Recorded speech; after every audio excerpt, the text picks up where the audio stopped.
So welcome back guys to another video, and today is going to be a discussion topic where I talk about some retro consoles that I love despite nostalgia. Now what do I mean by this? Now you could talk to any retro collector out there and ask them what gives you the drive to go out there and buy some of these old games, and they will start reflecting on their childhood, reflecting on the older times.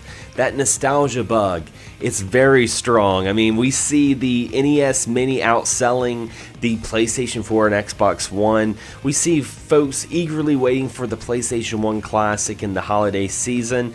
So when you start collecting retro, you start also finding out about games and consoles that you didn't necessarily grow up with, and that's one of the things that's also really exciting about collecting retro.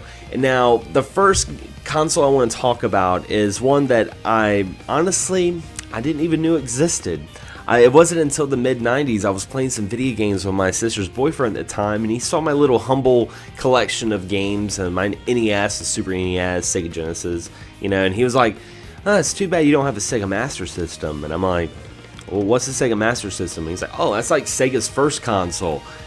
Completely blew my mind because I didn't get into Sega until Sonic the Hedgehog cartoon. That's what got me into the brand, and I was like, I didn't know about this.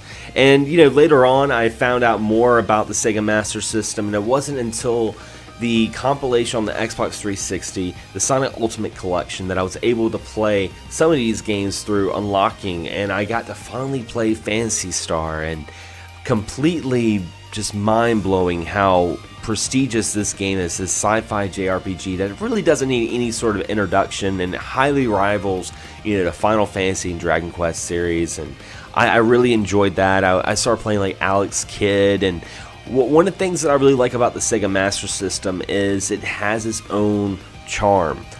Even though it is an 8-bit console like the NES, it's not trying to be the NES, obviously. And when I was collecting, I ended up getting a Sega Master System from my co-host of XS Gaming Podcast, James Gruesome. He sent me a Sega Master System, and I instantly went out in the wild. And whenever I would find a Sega Master System game, I would just scoop it up and buy it. I mean, I think all of us can agree that Sega Master System games are a little harder to find. Sometimes they're a little cheaper as well, and they're just like truly retro treasures. Now, next console I want to talk about is a console that I did know existed because I read a lot of video game magazines, but I never saw it out in the wild, and that is the TurboGrafx 16 or PC Engine.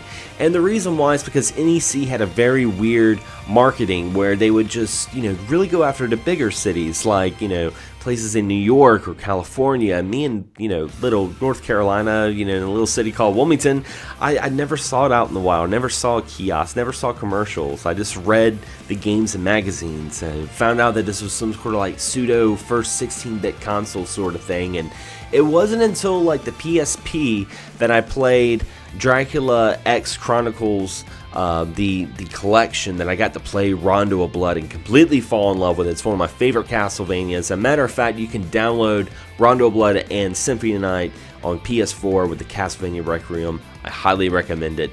But I started diving on the Wii Virtual Console and played more TurboGrafx 16 games. And what I love the most about this console, it is like a arcade console. There are so many shooters on it, so many fighters, and some of the RPGs, like some like Ys Books 1 and 2, just has a certain kind of charm to it that I absolutely love.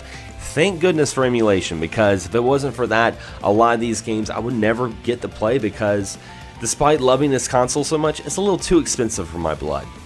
Now, the last console I want to talk about is a console that I almost grew up with, and that was the Sega Saturn. And the reason why I say that is because I remember going to Sears and seeing the Sega Saturn kiosk and playing Mortal Kombat 3 and being blown away that it felt like the arcade. It felt like I had an arcade game on a home console. And we look back, we had Digital Foundry that dissects frames and resolution, when back then we just wanted a game that captured the essence of being at the arcade, and the Sega Saturn did that with Mortal Kombat 3 at the time. I thought it was amazing.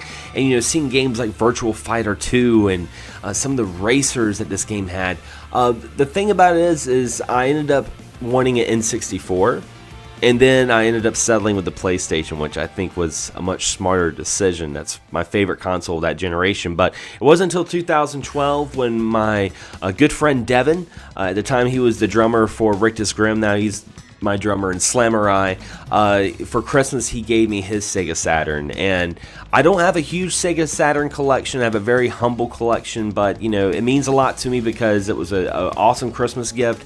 It belonged to an awesome person, and also it's got some great games. It is really very, very charming. And I don't know, I mean, I think it's because Sega is not making consoles anymore that I appreciate it a lot more. Sometimes you don't know what you got till it's gone. But anyway, guys, that is some retro consoles that I love despite nostalgia. Be sure to leave a comment below. I want to hear some of your thoughts.